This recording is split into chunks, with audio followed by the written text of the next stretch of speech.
अनुपमा ने अब अपने खानदान की पूरी जिम्मेदारी सिर्फ अपने सर पर उठाने का फैसला कर लिया है। जी हाँ, इससे पहले अनुपमा वनराज के नीचे दबकर और वनराज के पीछे पीछे रहती थी, लेकिन अब वनराज से कदम मिलाने का फैसला भी कर लिया है। नमस्कार दोस्तों, मैं हूँ ज्योति नाहक और आप देख रहे हैं शुद्ध मनोरंजन।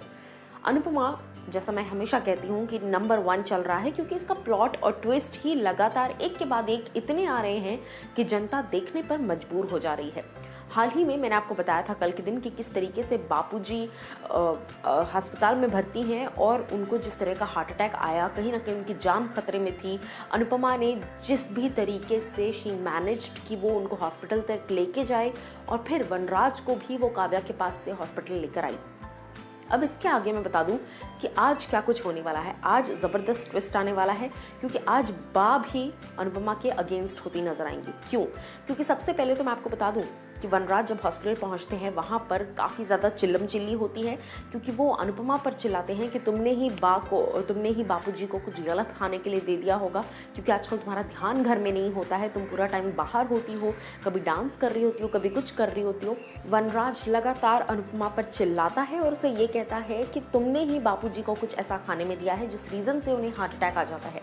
अब इन सारे ट्विस्ट एंड टर्न्स के साथ साथ मैं आपको बता दूं, जो एक और चीज़ होती है वो ये कि बा एंटर करती हैं उस ऑपरेशन थिएटर में जहां पर बापूजी हैं, वनराज है और अनुपमा है, और वहीं पर बा भी चिल्लाती हैं वनराज पर कि तुम कौन होते हो अनुपमा पर सवाल उठाने वाले, जबकि तुम कल पूरा दिन खुद कहाँ थे जो तुम उसे कह रहे हो।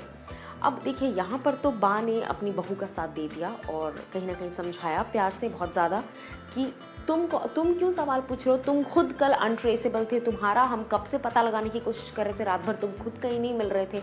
इस तरह के तमाम इल्ज़ाम। वहाँ पर अनुपमा शांत कराती है दोनों को और कहती है कि अभी यहाँ पर हमें लड़ना नहीं चाहिए, हमें यहाँ से बाहर निकलना चाहिए। बाहर जाते हैं, फिर घर जाते हैं। घर जाने के बाद एक अलग ही माहौल बन जाता है। क्योंकि अनुपमा कहती हैं कि मुझे ड्राइविंग सीखनी है। अब आपको याद होगा कि हमने पिछले एपिसोड में देखा था किस तरीके से अनुपमा, जब बापूजी को अटैक आता है, वो हेल्पलेस फील करती है क्योंकि बच्चों के पास लाइसेंस नहीं है। वनराज का कोई पता नहीं चल रहा है, वनराज अनट्रेसेबल है, और ऐसे में कौन गाड़ी चलाकर बापूजी को इमरजेंसी के लिए लेकर जाएगा अस्पताल तक, जिस रीज़न से अनुपमा कहती है कि मुझे गाड़ी चलाना सीखना है। जिस पर बा भी काफ़ी खफा हो जाती हैं और बा उनसे चिल्लाकर ये कहती हैं कि मैंने हॉस्पिटल में तुम्हारा साथ दिया, वनराज पर चिल्लाया, तो क्या तुम अब हवा पर चढ़ रही हो, तुम ज़्यादा सर पर चढ़ रही हो? अब क्या तुम चाहती हो कि तुम पूरे अहमदाबाद में टैक्सी चलाती फिरोगी? इस तरह की तमाम बातें।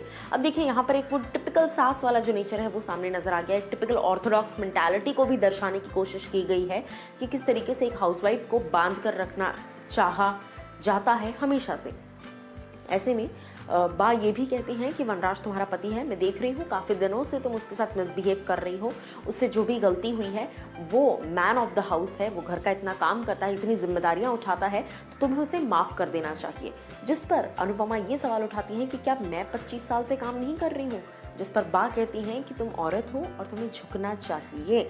जिस पर अनुपमा ये कहती हैं कि अगर औरत होने की वजह से मुझे झुकना पड़ रहा है, दैट मीन्स उस आदमी के दिल में मेरे लिए प्यार ही नहीं है, बीवी होने की वजह से अगर मुझे झुकना पड़ रहा है। इस तरीके से लगातार बहस जो है वो जारी रहती है, जिस पर वनराज भी मौके पर चौका मारकर बा की साइड ले लेता है और कहता है कि आजकल ये बहुत चेंज हो गई है, इसका ध्यान घर पर नहीं लगता। लेकिन मैं आपको बता दूं कि इन सारी चीज़ों का अब अनुपमा अगर पहले वाली होती तो शायद वो जवाब नहीं देती, लेकिन अब जो रिसेंट अनुपमा है, जिसके अंदर एक, समझ रहे हैं, एक आत्मविश्वास जाग चुका है, क्योंकि अब उसे समझ में आ गया कि उसका कोई नहीं है। जब पति ही उसका नहीं बचा तो फिर वो अपने लिए लड़ रही है। तो ऐसे में अनुपमा ने सवाल खड़े किए बा के सामने कि आपने खुद देखा, सोचा अनुपमा ने ऐसा कि आपने खुद देखा किस तरीके से बापूजी को हॉस्पिटल ले जाने के लिए कोई नहीं था, तो फिर आप मेरे से कैसे उम्मीद कर सकती हैं? मैं ड्राइविंग सीखूंगी, अगर आपको लगता है कि मैं गलत हूँ तो आप मुझे रोक सकती हैं, और अगर आपको लगता है कि मैं सही हूँ तो मैं जा रही हूँ, मुझे जाना है, मुझे सीखना है। जिस पर बच्चे भी उनको काफ़ी सपोर्ट करते हैं, यानी कि उनका बेटा समर भी सपोर्ट करता है काफ़ी हद तक, और अनुपमा वहाँ से निकलकर जाती हैं ड्राइविंग सीखने के लिए।